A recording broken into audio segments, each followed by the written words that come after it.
বহরমপুরে কংগ্রেস কর্মীদের ওপর হামলা, কাঠগড়ায় তৃণমূল। ভোটের রেশ কাটতে না কাটতে এবার রক্ত ঝরল বহরমপুরে। উত্তপ্ত পরিস্থিতির খবর পেয়েই ঘটনাস্থলে ছুটে গেলেন বহরমপুর কেন্দ্রের কংগ্রেস প্রার্থী অধীর রঞ্জন চৌধুরী। অভিযোগ, দলীয় কর্মীদের ওপর অতর্কিতে হামলা চালিয়েছে শাসক দল তৃণমূল আশ্রিত দুষ্কৃতীরা। এ ঘটনায় একজন গুরুতর জখম সহ মোট 4 জন আহত হয়েছেন বলে জানা গেছে। স্থানীয় সূত্রে খবর, তীব্র গরমের মধ্যে নির্বাচনের কাজ করার সময় স্থানীয় বাসিন্দারা সৌজন্যবশত কংগ্রেসের প্রার্থী অধীর চৌধুরীকে ফ্যানের হাওয়া দিচ্ছিলেন। অভিযোগ, এ দৃশ্য দেখে ক্ষিপ্ত হয়ে ওঠে তৃণমূলের স্থানীয় কর্মীরা। এরপরেই শনিবার রাতে তৃণমূল আশ্রিত দুষ্কৃতীরা কংগ্রেস কর্মী সেই পরিবারের লোকজনকে মারধর করে বলে অভিযোগ। এই হামলায় 4 জন কংগ্রেস কর্মী আহত হয়েছেন। এর মধ্যে একজনের অবস্থা অত্যন্ত আশঙ্কাজনক। আহতদের উদ্ধার করে দ্রুত স্থানীয় হাসপাতালে ভর্তি করা হয়েছে। ঘটনার খবর পাওয়া মাত্রই দ্রুত এলাকায় পৌঁছান অধীর রঞ্জন চৌধুরী। তিনি জখম কর্মীদের পরিবারের সাথে কথা বলেন এবং চিকিৎসার খোঁজ খবর নেন। ঘটনা প্রসঙ্গে অধীর চৌধুরী তীব্র ক্ষোভ উগরে দিয়ে বলেন, তৃণমূল এখন হিংসার আশ্রয় নিচ্ছে। মানুষকে হাওয়া দেওয়া বা সৌজন্য দেখানোও কি এখন অপরাধ? আমাদের কর্মীদের ওপর যে বর্বরোচিত হামলা চালানো হয়েছে, আমরা পুলিশকে বলবো এদের বিরুদ্ধে ব্যবস্থা নিক। ঘটনার পর থেকে এলাকায় ব্যাপক উত্তেজনা বিরাজ করছে। পরিস্থিতি নিয়ন্ত্রণে রাখতে বিশাল পুলিশ বাহিনী মোতায়েন করা হয়েছে। লাভ নাই। একটা জিনিস, এই পাড়ার লোককে একটা কথা বলে দিতে পারি, এটাকে সকলে মিলে যৌথভাবে রুখতে হবে। প্রত্যেকের ঘরে ঘরে, প্রত্যেক ঘরে লাঠি বললাম, প্রত্যেকের ঘরে ঘরে রাখুন। এই দুর্বৃত্তের সাথে লড়তে গেলে প্রত্যেকের সংগঠনে লড়তে হবে। লাঠি বললাম সব ঘরে ঘরে রাখুন। এদের হাত থেকে বাঁচতে গেলে মানুষকে রুখতে হবে। রঞ্জিতা দিকে বাড়িতে টিকতে দিব না। অধীর চৌধুরী কি করবে দেখে নিব। কার বাড়িতে ঢুকতে দেবে না? আমাদের বাড়িতে টিকতে দেবে না কাউকে। আমি এসব পাহারা দিব কালকে আপনাদের বাড়িতে। ওই জন্য এটা হলো, ওই জন্য এটা হলো। আপনি দেখুন আমরা কি করছি। দ্বিতীয় কথা যে দেখুন, গোটা পাড়ার মানুষ সংঘবদ্ধ হন। বাড়িতে বাড়িতে লাঠি বল্লম রেখে রুখতে হবে এদের সঙ্গে। এইসব কুত্তার বাচ্চা দুর্বৃত্তরা, এরা মানুষের উপর অত্যাচার করছে, দুর্বল ভেবে হামলা করছে। আপনাদের সকলকে মিলেমিশে রক্ষা করতে হবে। আপনাদের এলাকায় আমি দরকারে পাহারা দিব আপনাদের সঙ্গে।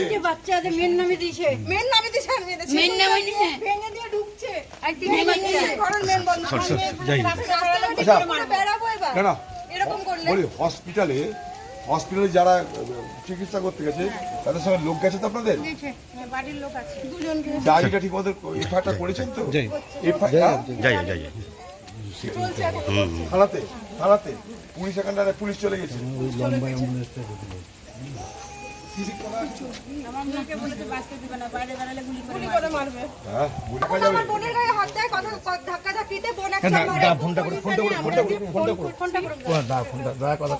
নটা 10-15 তখন ওই আমাদের পেছন দিক দিয়ে কুঞ্জঘাটার দিক দিয়ে একটা রাস্তা আছে, ওই দিক দিয়ে মেঘনাথ আর কিছু দলবল ওর গুন্ডা এসেছিল। নাম বলুন।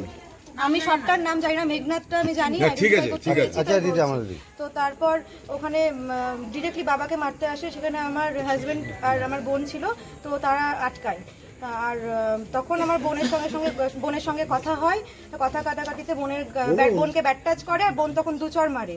তখন বোনকে বলে যায় যে আমি দেখে নেবো, বেরোস, গুলি করে মেরে দেবো, এরকম বলে। তো তারপরে তার কিছুক্ষণ তখনই এরকম মানে উকিলের সঙ্গে কথা বলছিল বোন যে কি করা যেতে পারে, এরকম করে গেছে।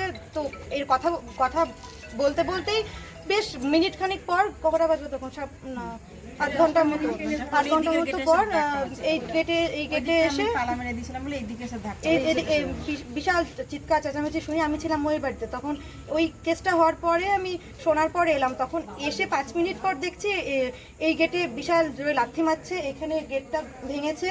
তারপর এখানে সবাই ছিল, জেঠুর বাড়ির বাচ্চা, 3টে বাচ্চা, সবাইকে গায়ে হাত দেওয়ার চেষ্টা করেছে। অনেক মেয়েকে ব্যাট টাচও করেছে। আমার বোনের জামা ছিঁড়ে দিয়েছে। আমার জেঠুর তো ওখানে একটা বেসিন পড়েছিল, মাথায় এমনভাবে মেরেছে, ওটি হচ্ছে এখন জেঠুর। আর কেন আপনাদের উপর আক্রমণ করলো কেন?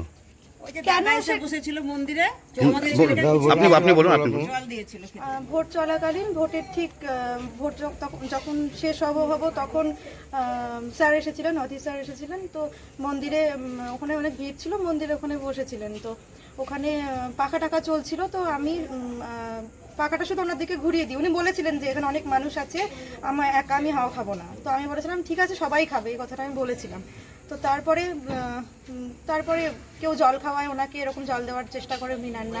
যাই হোক, তো ওখানে উপস্থিত ছিল পাপাই ঘোষের মা, দিদা আর বোন, এসে সব পাশে বসে একদম কূটনীতিবিদ করে গেছে, ওখানে দেখে গেছে আর কুটকুট করে ওখানে গিয়ে বলেছে। কথাটা হয়তো বলতে খারাপ লাগছে, ঠিক আছে, ওখানে গিয়ে লাগিয়েছে। দিয়ে এখন মেঘনাথ কি টিএমসি করে? মেঘনাথ আবার হুমকি দিয়ে গেছে বোনকে, বলেছে মেঘনাথ যে কি TMC করে? অধীর কি করবে দেখে নেবো, এরভাবে বলে গেছে। মেঘনাথ কি টিএমসি? হ্যাঁ অবভিয়াসলি, তো পাপায়েরই গুন্ডা, পাপায়ও গুন্ডা, পাপায়েরও গুন্ডা। ওটা আপনার নাম? নারুগোপালের গুন্ডা পাপাই, পাপায়ের গুন্ডা দিদি আপনার নাম? কে আহত হয়েছে আপনার পরিবারের? কে আহত হয়েছে? কজন আহত? আমার বোন, আমার দিদি, জেঠু। তিনজনই হসপিটাল অ্যাডমিট। হ্যাঁ, আমার দাদা আছে, আমার দাদা। বলছে তো কি চাইছেন এখন আপনারা? ওদের যাবজ্জীবন হোক, শাস্তি হোক। ওইভাবে এফআইআর করলাম, এর আগে একটা কেস হয়েছিল, ছাড় পেয়ে গেছে, বেলেবেল কেস হয়ে গেছে ব্যাপারটা। তো যাই হোক, ওরা উল্টে ফলস কেস দিয়েছিল। তখন তাও আমি ভেবেছিলাম যে দেখি আইনের ক্ষমতাটা নিজের হাতে এখন না ইয়ে করে আইনের ক্ষমতাটা দেখি। আইনের ক্ষমতা দেখা হয়ে গেছে, আর একটা দিন ওয়েট করব। এদের মারের বদলে মার না হলে হবে না। আমাদের সিকিউরিটি কোথায়? আমি তো আমি সার্ভিস করি, আমার বোন সার্ভিস করতে চলেছে, ঠিক আছে, আমি বেরোবো কি করে? কি নাম আপনার দিদি? প্রিয়া ঘোষ। দাদা এরকম ভাবে যে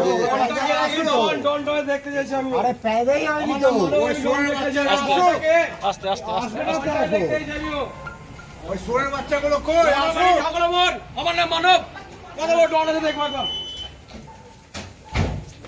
কথা বল, ডনাতে দেখবো একবার। দাদা এইভাবে যে কংগ্রেস কর্মীর উপর মারধর, কি বলবেন ইনি? দেখুন, ইনি কংগ্রেস আস্তে ইনি কংগ্রেস কর্মী কি তৃণমূল কর্মী আমি কিন্তু জানি না। আমি এই জন্য আসিনি যে কংগ্রেস কর্মীকে মেরেছে, আমি এই জন্য এসেছি একটা সাধারণ মানুষের পরিবারের উপরে হামলা হয়েছে। এখানে কালকে যখন প্রবলেম হচ্ছিল বুথে, তখন আমি এসেছিলাম। এখানকার মানুষদের ভোট দেওয়ার অধিকার যাতে সুরক্ষিত হয়, তার জন্য নির্বাচন কমিশনের কথা বলে এদের ভোটার লিস্ট ইস্যু করার ব্যবস্থা করেছিলাম। এখানে এত স্লো ভোট হচ্ছিল যে মানুষ এখানে ভোট দেওয়ার সুযোগ পাচ্ছিল না। আমি সেই জায়গাটা এসে তাদের ভোট দেওয়ার ব্যবস্থাকে সুনিশ্চিত করেছিলাম। এই সময়টা যখন চলছে, তখন আমি কিছুক্ষণের জন্য মন্দিরের গেটের সামনে বসেছিলাম, কারণ দাঁড়ানোর জায়গা পাচ্ছিলাম না। সমস্ত লাইন ভোটারদের লাইনের মাঝখানে ডিস্টার্ব করা উচিত না আমার। আমি তাই ভোটারদের লাইন থেকে দূরে গিয়ে এই মন্দিরের সামনে একটু বসেছিলাম, কিচ্ছু করিনি, মন্দিরের মধ্যেও ঢুকিনি। মন্দিরের যারা মালিক তারা ওইখানটায় গিয়ে বললো আপনি বসে আছেন, একটা ছোট ফ্যান দিল। এই ফ্যানের হাওয়াটা খালি নিয়েছিলাম আমি, তাও বলেছিলাম ফ্যান দেওয়ার দরকার নেই। আমাকে জল খাবার দিতে এসেছিল, আমি বলেছি না কিছু দরকার নাই, আপনারা যান, ফ্যানটাও দরকার না। তাহলে বললো না, একটু ফ্যান দিলাম। ঠিক এইটুকু, ঠিক এই অপরাধে যেহেতু আমি ওকে ফ্যানটা দেওয়া দিয়েছে, সেই অপরাধে আজকে তাদের বাড়ির পরে হামলা হলো। এরা কেউ কিন্তু, আমি দাবি করছি না তারা কংগ্রেসের লোক, আমি দাবি করছি না। আমি বলছি এটা সাধারণ মানুষ, একটা কংগ্রেসের লোক নয়, এরা সাধারণ মানুষ। তাদের উপরে কেন হামলা হবে? তাদের বাড়ির মেয়ে দেখুন, তাদের বাড়ি 2-3টে বোন, তারা একটা সুন্দর বাচ্চা কালকে আমার সঙ্গে হাত মেলালো এখানটায়, তাকে আমি আদর করলাম। সেইটা এটা সহ্য হলো না। 2-4টা শুয়োরের বাচ্চা ক্রিমিনাল আসে এখানটায়, এই পুলিশের মদতে আর তৃণমূলের মদতে যা খুশি তা করে মনে করছে। এখানকার মানুষকে সংঘবদ্ধ করে এই দুর্বৃত্তদের মোকাবেলার রাস্তায় নামতেই হবে, নাহলে এই এলাকার মানুষ আগামী দিনে আর সুস্থ স্বাভাবিক থাকতে পারবে না। আমরা এই মানুষের স্বার্থে আমি নিজে থাকবো। আমি আবার কালকে সকালে আসবো, আবার কালকে দুপুরে আসবো, আবার কালকে সন্ধ্যেতে আসবো। আমি পালিয়ে জানাবার লোকটা, এখন আমি হসপিটাল যাব, সেখানে তাদের সাথে দেখা করব, পুলিশের কাছে এফআইআর লজ করাবো, অ্যারেস্ট করানোর ব্যবস্থা করাবো। সব শেষে বলছি, এলাকার মানুষ ঐক্যবদ্ধ হন, ঘরে ঘরে লাঠি বল্লম নিয়ে আপনার প্রস্তুত থাকুন। দুর্বৃত্তরা আসলে পাল্টা আক্রমণে নামুন আপনারা, তাহলে বাঁচার কোনো রাস্তা নেই আমাদের, আর আমরা আপনার সঙ্গে থাকবো। দাদা এইরকম পরিস্থিতি কেন হলো যে আপনি বলছেন যে লাঠি সোটা নিয়ে মানুষকে? এখানে প্রশাসন বলে কিছু নেই, এখানকার পুলিশ যেগুলো আছে নিচের তলায় সব দালালি করে এদের। হ্যাঁ, কেন্দ্রীয় বাহিনী আছে, কেন্দ্রীয় বাহিনীকে পথ দেখাবে কে? কেন্দ্রীয় বাহিনীকে আসামিটাকে চেনাবে কে? তাই জন্য বলছি কথাটা। আমি কেন্দ্রীয় বাহিনী দোষ দিচ্ছি না, কেন্দ্রীয় বাহিনী ভোট করিয়ে সুস্থ হবে, স্বাভাবিক হবে, সেটা আমরা খুশি। এই সব ক্রিমিনালদের কোথায় তাদের ডেরা, কোথায় তারা থাকে, কোথায় মদ খায়, সব লোকাল পুলিশ জানে। এই লোকাল পুলিশগুলো এখনো তৃণমূলের দালালি করছে। তাই ওপরের থেকে এই ব্যবস্থা করা যে সম্ভব নয়, নিচে থেকে করতে হবে। মেয়েদেরকে মারছে কেন সালরা? এখানকার মানুষ ওদের অত্যাচারটা বেড়ে নিচ্ছে, তত ওদের ক্ষমতা হিম্মত আরো বেড়ে যাচ্ছে। এটা বন্ধ করো। বলেছে বেরোলেই গুলি করে মারবো, এরকম ফ্ল্যাশ টপ করো দাদা, ফ্ল্যাশ টপ করো। গুলি করে মারনে মারা যায়, তারা ঘরের মধ্যে ঢুকে মেয়েদেরকে হাত দেয় না। বহুত গুলি করে মারনে মারা দেখেছি। হ্যালো, সম্মান করে মানুষ। আসতে আমি ওই স্পটে ওনাদের বাড়িতে এসেছি।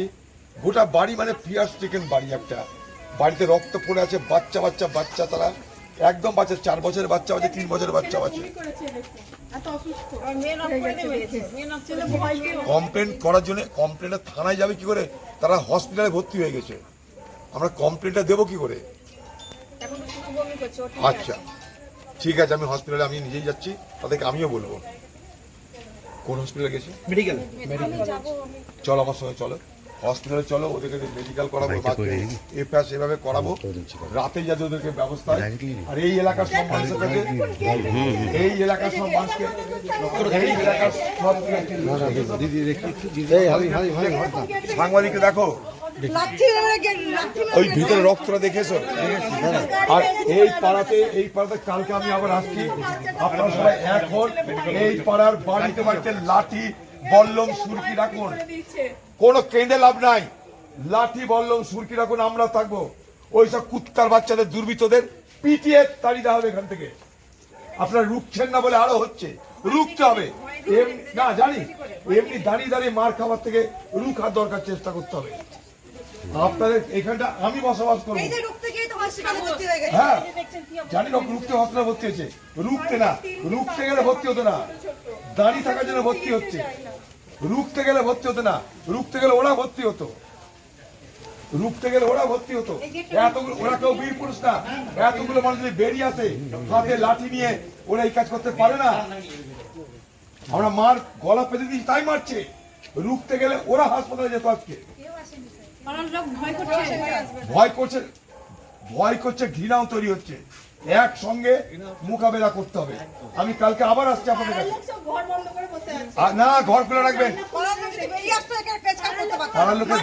পাড়ার লোকের ভয় আসবে না, শুধু এই ভয়টা কাটবে যখন সবাই এক হবে, তখনই কাটবে।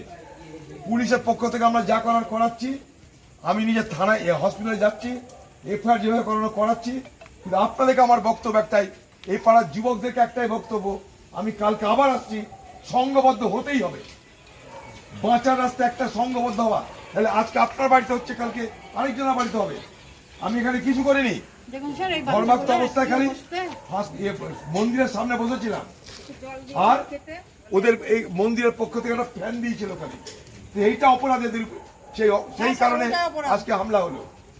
এটা অনেক দূর যাবে, এখান থেকে দুর্বৃত্তরা শুনেলে এটা অনেক দূর যাবে।